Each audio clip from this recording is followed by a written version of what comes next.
Tu souhaites venir vivre à Bali et tu te demandes quel est le vrai prix d'un mois à Bali. Quelles sont les dépenses que tu vas avoir de manière honnête si tu n'es pas un rat d'égout qui essaie de dépenser le moins possible. On va aussi parler des différents. Est-ce que tu veux rien dépenser? Est-ce que tu veux dépenser de l'argent? À quel point tu peux spend de l'argent? Pourquoi est-ce que tu dois spend de l'argent quand tu es ici? On va en parler un petit peu des prix de Bali. Quel est le coût de la vie d'un mois à Bali? Personnellement, ça fait 1 an que je suis à Bali. Donc, on commence tout de suite. Un mois à Bali. Combien ça coûte en vrai? En vrai de vrai. On va d'abord parler de la dépense la plus commune qui est la nourriture. Combien va te coûter la nourriture? Alors moi, je t'ai donné un budget entre 500 et 1000 euros par mois. 500 et 1000 euros par mois pour aller tous les jours au restaurant. C'est pas dégueulasse. Il faut savoir que tu peux dépenser moins d'argent. Tu peux notamment aller dans des warung. Les warung, c'est des restaurants indonésiens dans lesquels tu vas pouvoir manger typiquement ce qu'on appelle des nasi goreng, etc. Donc la nourriture indonésienne. Et si tu bouffes comme un Indonésien à l'endroit où les Indonésiens bouffent, tu vas pouvoir en avoir pour 2 à 6 euros. Et pour diverses raisons, la première c'est que personnellement j'aime pas la nourriture indonésienne, la deuxième c'est que ça rend souvent malade, il faut savoir qu'ils cuisinent avec des sortes de trucs un peu différents et donc ça rend souvent malade, et donc personnellement je ne vais jamais dans des warung. Donc je vais partir sur le principe que tu es comme moi et que quand tu vis ici généralement tu ne vas plus dans des warung. Alors ensuite on a les déjeuners. Alors qu'est-ce que c'est les déjeuners? Bah, c'est typiquement ce que je t'avais montré ici dans une autre vidéo. Ça va être des œufs comme ça avec du saumon, du pain, etc. Donc très très bon, très healthy. Ce genre de déjeuner que tu as pour ici, tu vas en avoir pour 6 à 12 euros comme ceci, avec généralement un café. Donc ça c'est mon budget quotidien à midi. Personnellement, tous les jours à midi, j'en ai on va dire pour 12 euros pour être large, c'est-à-dire environ 200 000 IDR, qui est la monnaie ici. Ensuite, à midi, si tu manges de la viande, tu vas peut-être en avoir pour plus, jusqu'à 20 euros. Donc ça va être quand tu bouffes du poulet, etc. Tu vas pouvoir en avoir pour peut-être 300 000 si tu vas dans des bons restos et que tu veux manger plus de viande, de poulet, des trucs un peu plus hardcore. Tu pourrais en avoir jusqu'à 300 000. Et le soir, si tu as envie de manger dans des bons trucs, si tu as envie de manger des pizzas, si tu as envie de manger des steaks, de la viande, etc. Pour moi, tu peux en avoir entre 200 000 IDR, ça fait à peu près 12 euros, jusqu'à 500 000 IDR. Très facilement, tu peux monter jusqu'à 500 000 IDR. Donc, il faut savoir qu'à Canggu, où je suis, si tu connais pas Canggu, il faut regarder la vidéo que j'ai faite avant sur cette série. Mais il faut savoir qu'il y a des restos qui sont très classe. Notamment, on pourrait parler du Shelter restaurant qui est à côté de chez moi et où tu vas très facilement manger pour dans les 250 500 000 très très facilement. Donc moi personnellement, je compte un budget tous les jours. Le matin, etc., je vais compter à peu près 12 euros. À midi, je vais compter 12 euros aussi. Et le soir, je vais à peu près compter 25 euros, comme ceci. Et donc, si on fait le calcul, hein, ça fait 12 plus 25, ça fait un total de 50 euros. Et donc, bon, moi, je suis particulièrement dépensier face à ça. C'est-à-dire que moi, j'en ai à peu près pour 1500 euros tout seul de bouffe par mois, en sachant que je mange très bien.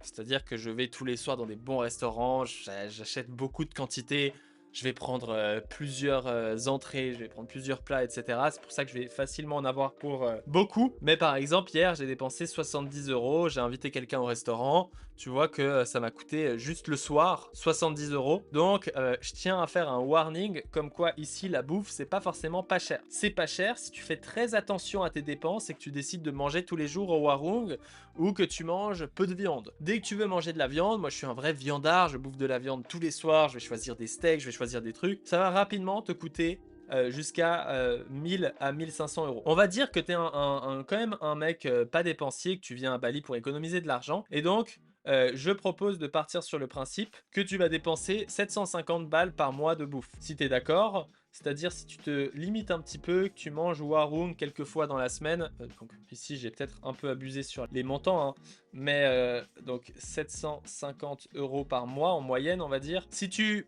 fais attention un petit peu à ce que tu dépenses, etc. 750 euros par mois, ça pourrait être un prix totalement honnête de dépenses pour uniquement la nourriture. Faut savoir que vraiment, faut compter un budget pour moi entre 500 euros si t'es un vrai rat d'égout, jusqu'à 2000 euros si t'es dans l'abondance max et si t'as envie de dépenser plein d'argent pour bouffer bien, etc. Donc un point important, la bouffe ne coûte pas cher ici, certes, Cependant, on mange tous les jours au restaurant.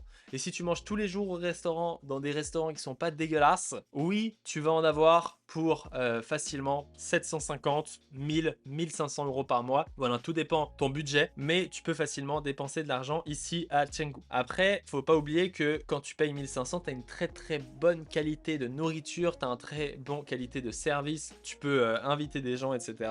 Moi, il faut savoir que quand on était deux, je comptais 2000 euros par mois pour moi et ma copine niveau dépenses. Ensuite, on a le logement. Alors, le logement, tu peux compter entre 300 euros et 4000 euros. Alors, tu es en train de me dire, qu'est-ce que tu me fais c'est très différent, 4000 ou 300. En fait, le premier type de logement, c'est les guest house.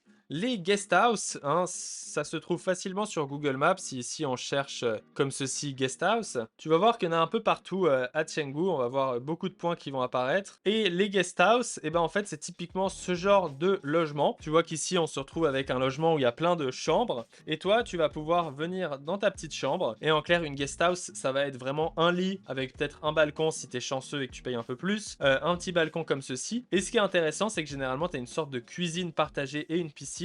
Alors je sais pas si ici on va avoir la chance de voir ce genre de service. Si ici on va dans extérieur, on peut voir que cette guest house doit pas coûter très cher. Mais donc ici, tu as le prix des guest house. Donc si ici on part, on veut une seule nuit. Il faut savoir que par exemple là, pour 355 000 IDR, tu peux avoir une seule nuit. 355 000 IDR, ça fait 22 euros. 22 fois 30, ça fait 660 euros. Donc tu vois qu'ici tu vas avoir une petite guest house. Donc tu vas habiter sur un des appartements qui vont être situés en haut. Et toi, tu vas pouvoir avoir accès à la piscine. Tu auras souvent une cuisine partagée où tu pourras partager avec les autres personnes qui habitent ici et pouvoir profiter. Donc, tu vois qu'ici, ça coûte 25 euros, 355 000 IDR. D'après ce que j'ai regardé avant, ça coûte 20 euros plutôt. Et tu peux avoir des trucs encore moins chers. Donc, si on regarde ici juste sur Google Maps, mais là, par exemple, 239 000 IDR. Donc, si je regarde 239, ça fait 15 euros. Ou plutôt 13 euros x 30, tu vois que ça va coûter 390 pour aller ici au Black Pearl Hotel. Tu vas encore une fois avoir accès ici à une piscine, à une sorte de chambre, à une toilette et tu auras des piscines partagées. Donc ça c'est vraiment le truc pas cher, c'est pas un hôtel parce que t'as pas le service d'un hôtel, cependant tu as quand même le cleaning quotidien, mais t'as pas de breakfast etc. ou sinon il est payant. Et tu as en fait une cuisine partagée, une piscine partagée, ça te permet de rencontrer des gens etc. Et si tu as un très petit budget, je te conseille d'aller par là-bas. Ensuite tu as tout ce qui peut être plutôt type studio. Alors par exemple moi j'habitais là-dedans, donc si on regarde mon pote Indra ici affiché plus, ça c'est mon host. En ce moment, j'habite dans ce studio qui est juste ici. Donc ça, c'est mon logement actuel. Donc là, le fond que tu as derrière moi, c'est... Tu vois, moi je suis ici et j'ai ça comme fond, la même armoire qui est juste là. Et donc ça, c'est plus cher parce que c'est vraiment une sorte de petit logement qu'on pourrait retrouver ici. C'est-à-dire, tu vois qu'ici, c'est assez grand. Il y a une salle de bain. Il y a une petite cuisine, on a notre frigo, on a nos trucs à nous. C'est assez spacieux, c'est pas à la taille d'une chambre. Tu vois, là, j'ai un grand bureau, j'ai une grande place. Je peux me balader, j'ai un miroir, j'ai à manger. D'ailleurs, j'ai faim. J'ai des petites boulettes aussi comme ça c'est pas mal si t'as faim. Mais j'ai à manger, j'ai un balcon ici, c'est très spacieux, c'est très cool. J'ai une piscine qui est devant chez moi, j'ai un endroit pour faire du sport. Donc tu vois que c'est un peu plus luxe, premium. Et on est plus sur de la guest house. On est plutôt sur une sorte de studio apartment. Donc ici, typiquement, si on regarde un mois, donc malheureusement, ils sont très souvent bookés, donc je vais pas pouvoir rester ici longtemps. Mais ici, ça coûte à peu près 1229 $ par mois pour avoir 30 nuits, ou si on regarde ici plutôt le mois, 1198 $ par mois pour avoir 30 jours, généralement ça inclut. Et donc ça reste très très honnête, c'est écrit 29 nuits, c'est 29 nuits en mois, non ça doit être 30 nuits, ça doit plus être ce prix là. Donc moi ici je paye un peu moins cher parce que j'ai négocié directement avec le owner, mais typiquement un studio ça va être entre 500 et 1500 € si tu veux plus d'intimité, si tu veux plus de privacy. Ensuite un truc populaire ici c'est les villas. Les villas ici ça coûte très cher, l'immobilier coûte très très cher et si tu veux avoir une villa ne serait-ce que one bedroom, si tu veux vivre dans une prison t'auras une villa pour 800 euros. Mais sinon, faut compter pour moi minimum 2000 euros par mois pour avoir une villa one bedroom qui soit convenable, de qualité, dans laquelle tu peux te projeter, dans laquelle tu peux vivre. Ça, c'est évidemment si tu prends au mensuel. Si tu prends à l'annuel, tu pourrais trouver des trucs très bien pour 1500 ou 1250 par mois. Bref, ça c'est vraiment un point important qu'il faut que je te partage, c'est que les villas ici ça coûte cher. Après, les villas coûtent pas très cher quand tu augmentes. Donc une villa 2 bedrooms, elle va coûter à peu près le même prix, hein. Donc on va dire que la moyenne de one bedroom ça va être 1500. La moyenne pour 2 bedrooms ça va être 2000. Et la moyenne pour 3 bedrooms ça va être 3000. Et donc si tu fais une colocation avec d'autres couples, avec des potes, tu pourrais facilement en avoir pour 1000 par mois pour avoir toute une villa à toi. Tu vois que moi j'étais dans une villa comme ça qui est maintenant juste en face de moi. J'ai fait une autre vidéo dessus. On payait 3000 balles par mois. On était trois payeurs. Donc on divisait par 3. Ça faisait 1000 balles par mois par personne. Ce qui fait un loyer plutôt honnête. Et qui te permet d'avoir une villa avec cleaning, avec piscine privée, etc. Donc voilà un petit peu pour les loyers. Moi je te propose de faire une moyenne que tu vas payer, toi, 1000 balles par mois si tu veux avoir un truc convenable, de qualité et que tu es quelqu'un qui est un peu dans l'abondance. Tu en auras pour 1000 balles par mois de logement à Bali. Et donc ça va être le chiffre dans lequel on va se mettre d'accord tous les deux. Ensuite, il y a la location de scooter. Alors la location de scooter, tu as deux types de scooters, hein. Tu as les Scoopy. Alors si tu vois pas ce que c'est les Scoopy, c'est typiquement ces petits scooters. Donc tu vois que ça va être des petits scooters pour 1 à 2 personnes, mais c'est des petits gabarits, ça va pas très vite, c'est pas très puissant. Et c'est ce qu'on appelle des Scoopy. Les Scoopy, tu vas en avoir pour 50 à 100 euros. Donc 50 euros si tu te fais pas arnaquer et plus de 100 euros si tu te fais arnaquer. C'est à peu près les prix et ça va être un petit scooter. Ça va pas être le feu de Dieu, tu vas pas être une vraie rockstar et pouvoir la frimer avec tous tes potes, mais c'est déjà pas mal. Ensuite, le scooter le plus répandu et que personnellement je te conseille avec tout le trafic et tout le temps que tu vas passer dessus, c'est ce qu'on appelle un NMAX, un Yamaha NMAX. C'est des très bons scooters, c'est beaucoup plus gros, ça a beaucoup plus de patates, ça envoie vraiment plus du lourd. Et ces NMAX, c'est super qualitatif et là tu vas en avoir plus pour 100 à 125 euros. Donc encore une fois, suivant par qui tu passes. Si tu es intéressé par un scooter, je te mettrai en description un contact d'une personne que j'ai. Si tu dis que tu viens de ma part, tu auras un rabais sur le scooter que tu choisis. Si tu prends un NMAX, elle a que des NMAX, c'est vraiment ma sœur ici qui m'a toujours loué mes scooters, elle est vraiment top. Donc voilà, on va dire qu'en moyenne, tu en auras pour 100 euros de location de scooter, peu importe ce que tu choisis. Ensuite, on va avoir la gym. La gym, je t'ai dit dans une autre vidéo, c'est vraiment un élément important ici, que ce soit pour le networking, que ce soit pour être un shad, voilà, avec un énorme biceps. Donc ça, c'est un biceps, tu jugeras de mes talents en dessin en commentaire. Mais si tu veux être un shad et tout, va falloir aller à la gym, va falloir te bouger. Et donc la gym, 150 euros de gym pour des gyms plus premium. On va compter en moyenne 150 euros. Faut savoir que pour 25 euros par mois, tu as des gyms qui sont corrects. Moi, je t'invite, si tu viens à Bali, de vouloir networker, donc d'aller dans des gyms de qualité. Tu payes le networking, tu payes le sauna, le hammam, tout ça. Tu payes l'ambiance, tu payes l'abondance. Et plus tu spends d'argent, plus tu gagnes de l'argent. Donc, paye pour une bonne gym et fais pas le rat, aller dans des gyms à 25 balles par mois. Cependant, si c'est ce que tu veux, je t'invite à le faire et je ne te jugerai pas, je ne juge personne. 25 balles par mois, moi je te conseille de payer environ 150 balles par mois et donc je vais compter ça 150 euros par mois. Ensuite, on va avoir la coworking location. Donc tu as deux choix, hein. Soit tu décides de louer un bureau comme je le fais ici, tu vois que cette chaise, cet écran qui est juste ici, ce bureau qui est juste ici, je les loue. Je paye environ 125 dollars par mois personnellement. Donc la location ça coûte 125 dollars. Si tu vas à Bework, ça va te coûter à peu près 200 dollars par mois si tu décides de payer un coworking. Donc moi je te conseille aussi d'aller au coworking pour rencontrer des gens, pour faire du networking, etc. Donc voilà, peu importe ce que tu choisis, ça va quand même te coûter de l'argent. Et donc moi je vais compter 150 balles par mois pour tout ce qui est coworking, etc. du travail. Pour moi c'est les dépenses principales que tu as. Ensuite on a quelques mini dépenses, hein. Ça peut être notamment la SIM. Donc comment ça se passe les SIM ici? Il y a un provider principal qui s'appelle Télécomcel. Et Télécomcel, il te propose des forfaits très honnêtes, hein. Donc on va dire 500 000 roupias pour 50 gigas. 500 000 roupias, ça fait à peu près 30 euros. Et donc on va dire pour 30 euros par mois, tu as du très bon Wi-Fi. Tu peux aussi passer par des applications de eSIM. Moi j'ai une application de eSIM, si je regarde, qui est très bien, que je te conseille, et ça permet d'éviter tous les problèmes par rapport au numéro de téléphone indonésien, mais ça s'appelle Up eSIM. Et Up eSIM, cette application que tu peux trouver sur le store te permet d'avoir 10 gigas de eSIM pour 10 dollars. C'est vraiment pas cher, ça fonctionne vraiment bien et ça te permet de garder ton numéro français sur WhatsApp, etc. Pouvoir recevoir les messages.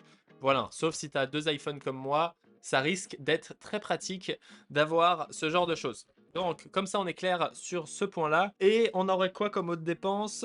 Il y a l'essence, évidemment. Si tu as un scooter, tu vas devoir payer l'essence. Donc ici, si tu n'as pas de scooter, hein, tu payeras environ 100 € par mois de Gojek ou de taxi. Ça sera à peu près la même chose. L'essence, ici, ça coûte pas très cher, hein. Un plein, ça coûte 70 000 roupies, soit environ 4 euros. Ça, c'est un plein. On va dire que tu fais 4. On va dire que tu fais un plein toutes les semaines. Donc 4 fois 4 euros, ça fait 12 euros d'essence. Ça coûte vraiment pas cher l'essence ici. Donc voilà, on va pas compter toutes les extra activités que tu pourrais faire. On va pas compter si tu es un alcoolique qui boit. Si tu es un alcoolique, je te conseille de bouger ton truc alcool pour la gym. Si t'as pas l'argent pour faire la gym. Et sinon, on va pas compter les massages, etc. Donc, qu'est-ce qu'on a au total? On va avoir 700 de bouffe. Bon, j'avais écrit 750, donc on va écrire 750, sinon vous allez tous me dire que je suis incohérent dans ma vidéo. Donc ici, on va avoir 750 de bouffe, 100 balles de scooter, 150 balles de gym, 1000 balles de logement, 150 $ de bureau. On va avoir aussi la SIM qui va coûter 30 € par mois. Et on va avoir aussi l'essence, donc ici, qui va coûter à peu près 20 € par mois. On va dire que si tu veux vivre pas trop mal à Bali, tu vas payer 2200 € par mois. Donc ça, c'est l'échelle moyen. Hein. Donc si on doit faire une échelle de la vie à Bali, 2200 c'est la moyenne, euros par mois, si tu veux pas être trop mal. Si t'es un vrai rat d'égout, tu peux facilement baisser ses dépenses pour arriver à 1500 €. Donc là, ça va être en mangeant warung, en prenant un Scoopy, en prenant une guest house de merde, donc les pires guest house que tu peux trouver. Tu vas en avoir pour 1500 €. Et si tu es un Chad, tu peux avoir jusqu'à 1 million d'euros par mois. Hein. C'est pas, tu peux. Hein. Il y a des loyers, pour te dire, j'ai des potes qui payent 15 000 balles par mois de villa. 4 bedrooms. Donc je peux te dire que si tu veux spend de l'argent, tu peux spend de l'argent. Donc il n'y a pas du tout de souci pour ça. Voilà un peu le budget que tu peux avoir à Bali. Pour moi, c'est ce prix-là que j'arrive à la fin.